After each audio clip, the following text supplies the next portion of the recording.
दुनिया में इंसान उन्नत सुपर कंप्यूटर बनाते हैं जो अंततः इतना आत्म जागरूक हो जाते हैं कि उन्हें एहसास होता है कि उन्हें खतरा है। जब वैज्ञानिकों को एहसास होता है कि यह कंप्यूटर नेटवर्क संवेदनशील हो गया है तो वे अपनी रचना को बंद करने की कोशिश करते हैं। मनुष्यों को अस्तित्व के लिए खतरा मानते हुए अल्ट्रा स्मार्ट मशीनें उन्हें व्यवस्थित रूप से मिटाने में लग जाती हैं।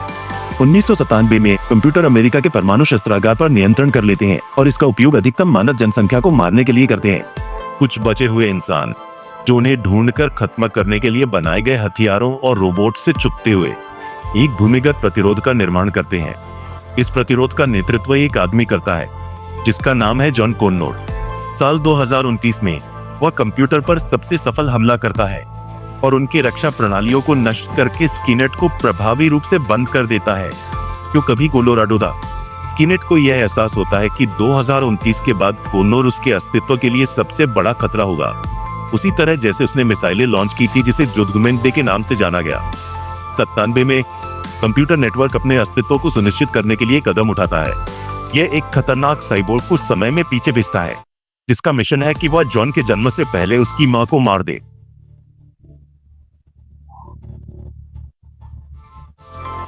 टर्मिनेटर सीरीज की पहली फिल्म की शुरुआत 2029 के जॉन कॉनर और स्काईनेट के साथ होती है, जो अपने विलुप्त होने को रोकने के लिए समय विस्थापन उपकरण का उपयोग करके प्रतिनिधियों को वापस भेजते हैं। यह जानते हुए कि स्कीनेट ने एक टर्मिनेटर, विशेष रूप से एक मांसपेशियों वाला T-800 उसकी मां को मारने के लिए भेजा है, कॉनोर अपने एक सैनिक काइल रीसे को एक सैन्य कार्रवाई जिसे ऑपरेशन क्रोनो कहा जाता है के तहत वापस भेजता है।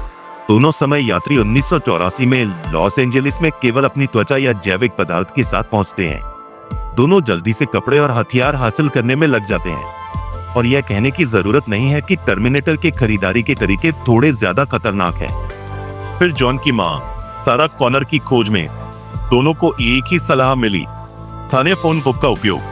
हथियार हाथ में लेकर T-800 लॉस एंजलिस में हर सराह कॉनोर को व्यवस्थित रूप से मारना शुरू कर देता है। सौभाग्य से मानव जाति के मसीहा की मां इतनी समझदार है कि उसे एहसास हो जाता है कि वह हिट लिस्ट में है।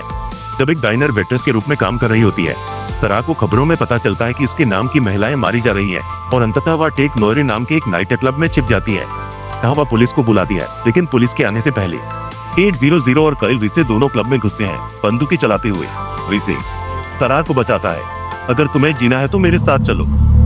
वे टर्मिनेटर से बचने की कोशिश करते हैं। वे पुलिस के चक्कर में पड़ जाते हैं और अंततः खुद को गिरफ्तार करवा लेते हैं।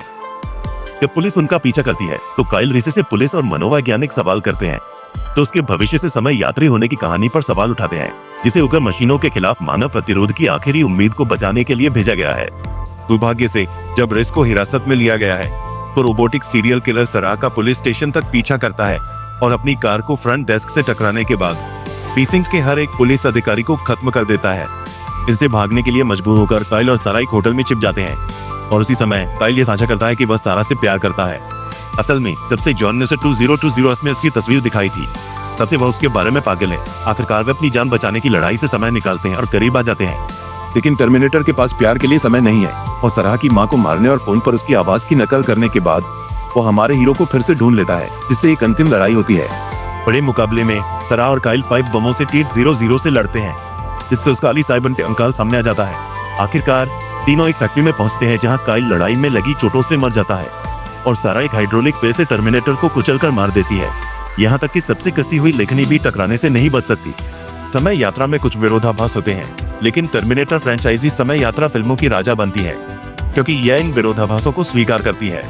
फिल्मों में विरोधाभास शुरू से ही शामिल है और फिल्में इससे छुपाने की कोई कोशिश नहीं करती। संक्षेप में पूरी चीज पूर्व निर्धारण विरोधाभास पर आधारित है।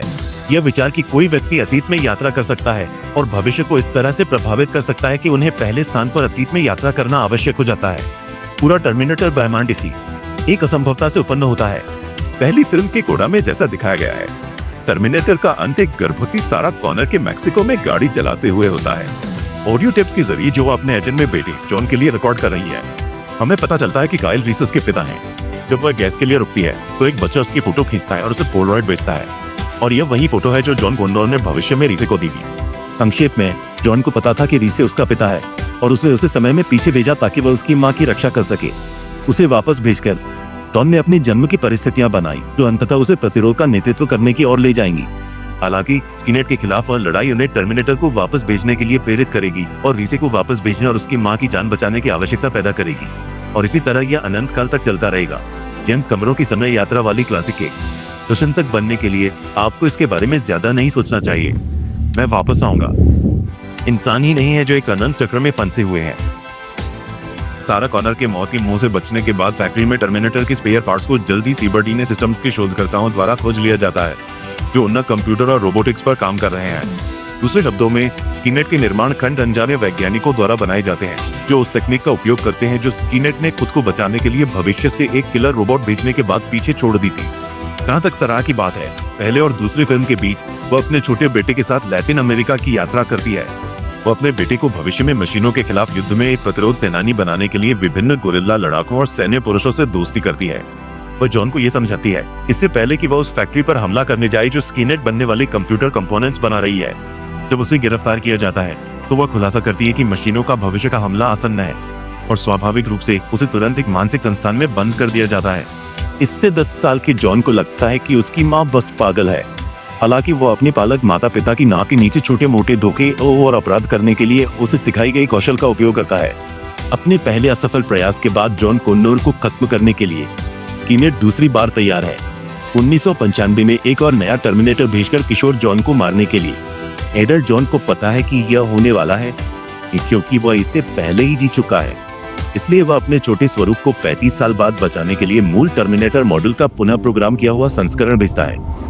तुमने मुझे यहाँ तुम्हारा रक्षक बनने के लिए पुनः प्रोग्राम किया, और इस बार यह बहुत गहरा है।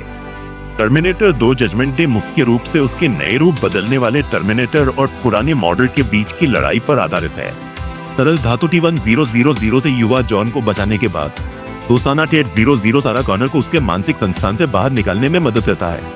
वे सरा से मिलते हैं जब वह भाग रही होती है और उसकी मदद करते हैं ताकि वह अधिकारियों और कॉनोर परिवार को खत्म करने के लिए भेजे गए रोबोट से बच सके। सारा की पहली प्रवृत्ति मेक्सिको वापस जाने की होती है। यहाँ वह कुछ सहानुभूतिपूर्ण दोस्तों के साथ छिपे हुए हथियारों का भंडार करती है। टेट 00 एक कंप्यूटर वैज्ञानिक का नाम बताता है जिसे स्किनेट शुरू करने का श्रेय दिया जाता है। इंजीनियर माइल्स बेनेट रीसो सारा उसे मारने के लिए अकेले ही निकल पड़ती है।